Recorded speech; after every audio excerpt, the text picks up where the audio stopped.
Hello. Looks like we're just waiting for Olivia to join the meeting. We'll give her a couple minutes and then we'll go ahead and get started. How are you guys though? How's your day been going? Pretty good. How's yours? Oh, it's good. It's a little chaotic around here. The kids just started Zoom school again today, so that's going about as well as any of us can hope. I bet. How are you, Ellie? I'm good. Yeah, the kids started Zoom here too. It's like iPads 24/7. Yeah. All right. She'll probably be joining us here in a minute. Oh, there she is. Oh, Olivia, I think your mic is muted there. Oh, sorry. Hello, can you hear me now? I had some technology issues getting into Zoom. Oh, yeah, we can hear you now. No worries. Perfect. Are we all ready to get started? All right. Well, first off, we've been out of the office for so long. I would love to start today's meeting by just going around and reintroducing ourselves, telling us what your role is and let us know what you've been up to while you're working from home during this pandemic. I'll go ahead and get started. Obviously, I'm Amir, the sole proprietor of Star Textiles. During quarantine, I've been spending a lot of time going on walks and playing games with my family. Hey everyone, I'll go next. Just first off, it's great to see all your faces. This quarantine has been kind of brutal, but in case you forgot, I'm our CFO, Ellie. And during this quarantine, I've spent a lot of time reading. It seems like I've had more free time, but then I feel a little rough about that. So I try to get outside and go on a lot of walks as well. And then, hello everybody. I am the Chief Marketing Officer, Olivia. And during quarantine, I've been spending a lot of time doing various DIY projects. So it's been pretty fun. Very fun.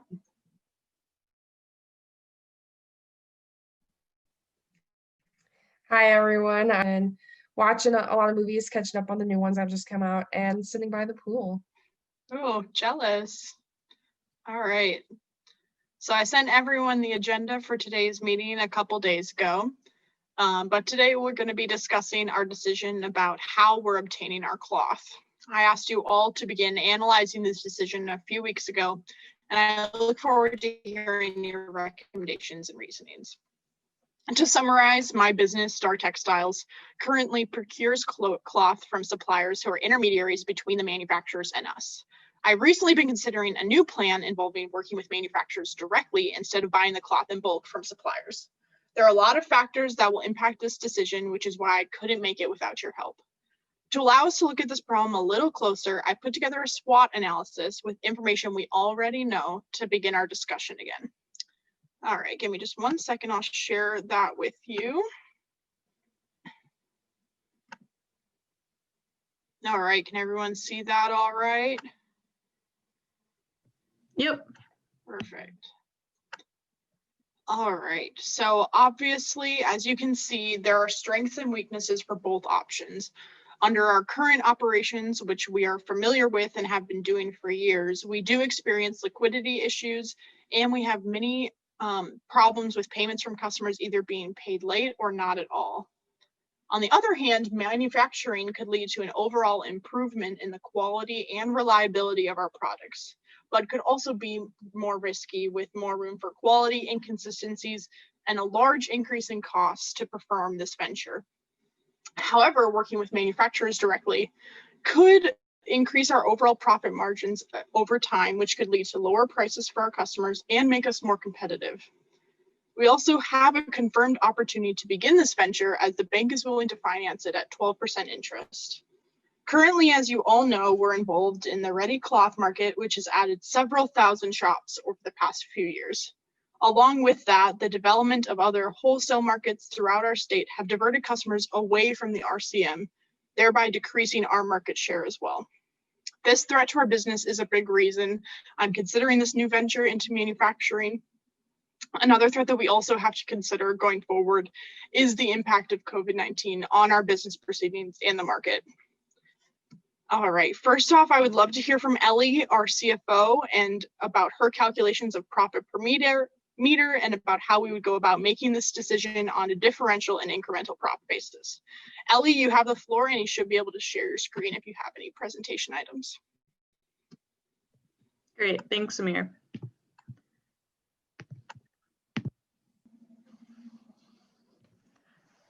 Great, can everybody see this table okay? Yeah, looks great. Okay, so first, I really wanted to make a table and kind of use a visual in hopes that I would make it easier for us to be able to see the profit per meter, gross profit, and net profit.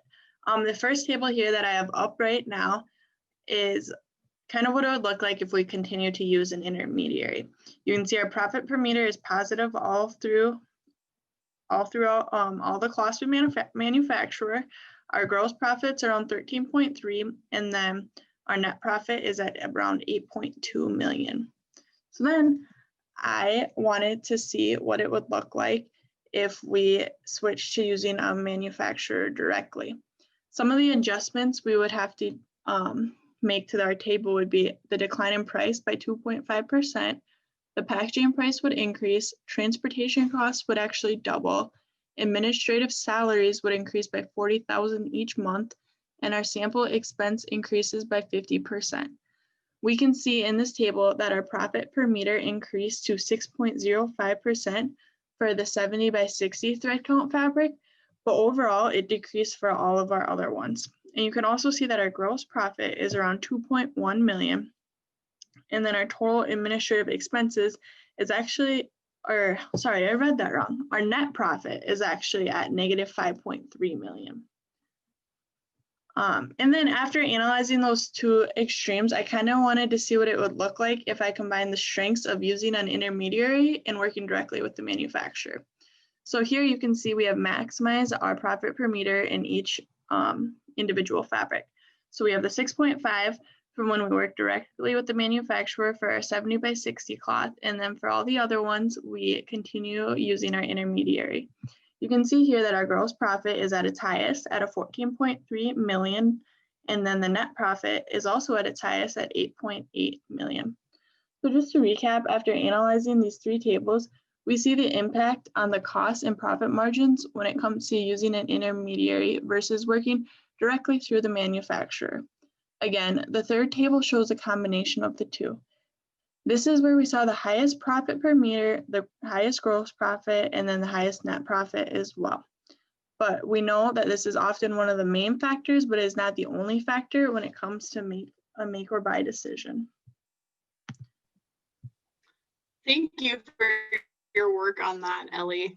Those calculations and considerations are especially important in our decision-making process.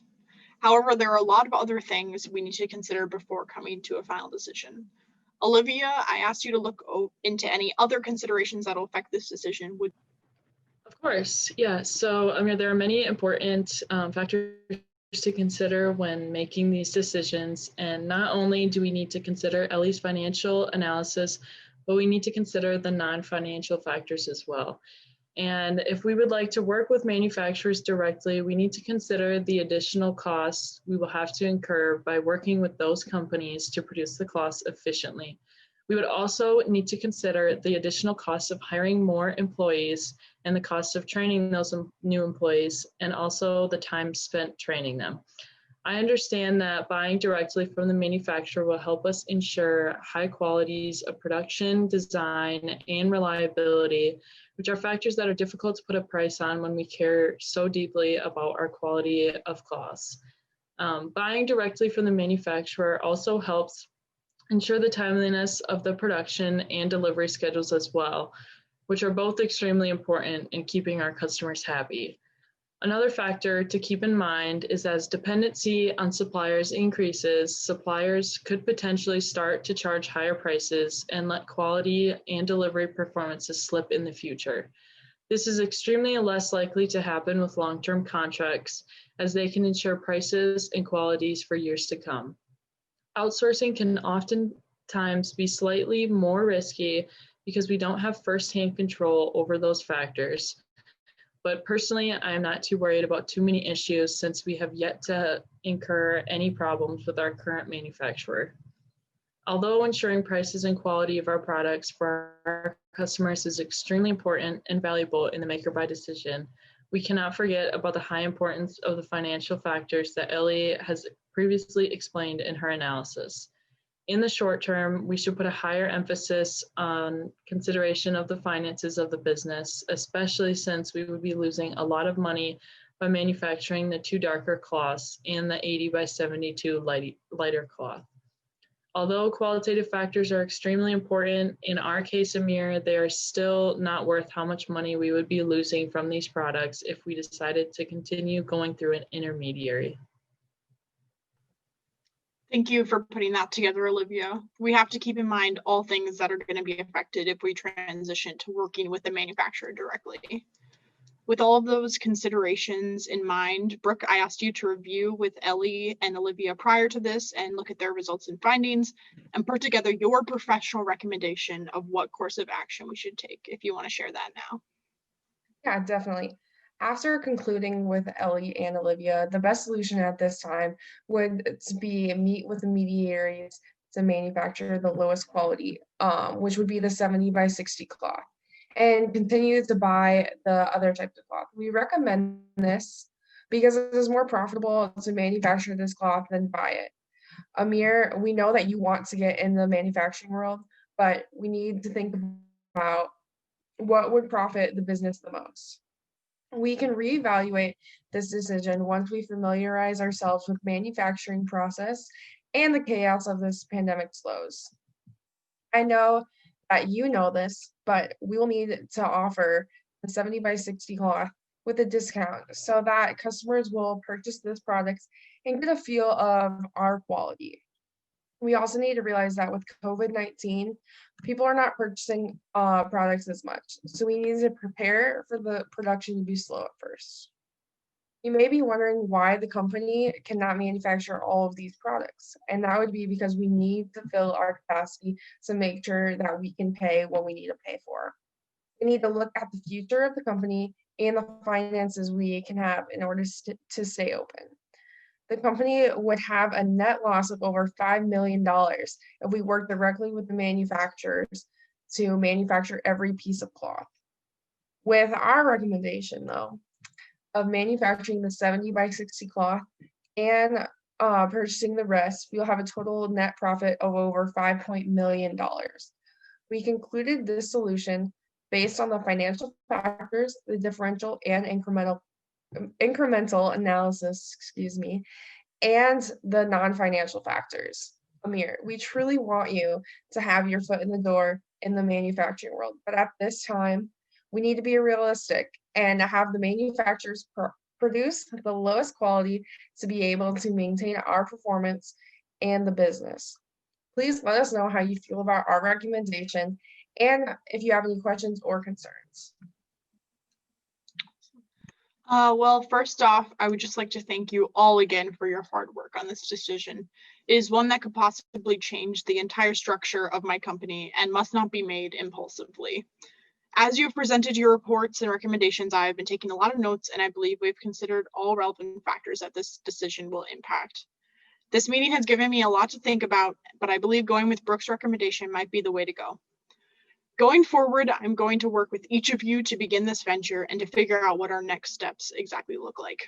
Let's plan to meet again next week to create a plan and a timeline for this project. I will also post this recording and the related documents I've shared today on our company's OneDrive so that we all have access to them. Again, thank you all for being here today and for your hard work on this project, and I hope you all have a great rest of your week. Thanks, Amir. I just have one quick question. Are we going to meet at the same time next week? Yeah, let's do the same time next week, next Tuesday, so a week from today. Perfect. Thank you so much. Yes. Sounds good. Thank you. Thank you.